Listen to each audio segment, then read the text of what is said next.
Salomo, raja yang bijaksana. Salomo sangat mencintai Allah, dan ia menuruti nasihat yang diberikan kepadanya oleh Daud ayahnya.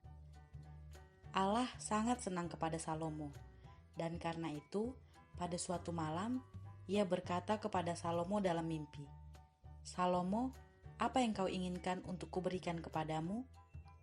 Mendengar ini, Salomo menjawab, "Allahku, aku masih sangat muda dan tidak tahu bagaimana mestinya memerintah. Maka kiranya engkau memberikan hikmat untuk memerintah umatmu dengan cara yang benar." Allah senang akan apa yang diminta oleh Salomo.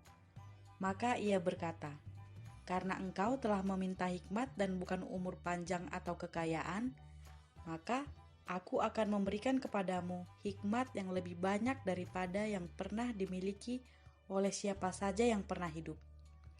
Tapi aku juga akan memberikan kepadamu apa yang tidak kau minta, yaitu kekayaan dan kemuliaan."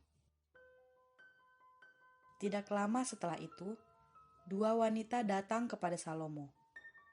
Seorang dari keduanya menjelaskan, "Wanita ini dan aku tinggal di rumah yang sama. Aku melahirkan anak laki-laki, dan 2 hari kemudian ia juga melahirkan bayi laki-laki. Lalu pada suatu malam bayinya meninggal. Tetapi ketika aku sedang tertidur, ia menaruh anaknya yang sudah mati di dekatku dan mengambil bayiku. Ketika aku terbangun dan melihat anak yang mati itu, aku tahu bahwa itu bukanlah anakku." Mendengar itu, wanita yang lain berkata, "Tidak, anak yang hidup itu saya yang punya, dan yang mati ini adalah anaknya."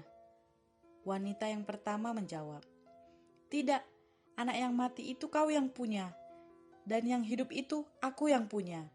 Begitulah keduanya wanita ini bertengkar. Sesudah itu Salomo berkata, "Ambilkan aku pedang." Lalu dibawalah pedang di depan raja. Kata Salomo, "Penggalah anak yang hidup itu menjadi 2, dan berikanlah setengah kepada yang satu dan yang setengah kepada yang lain." "Jangan!"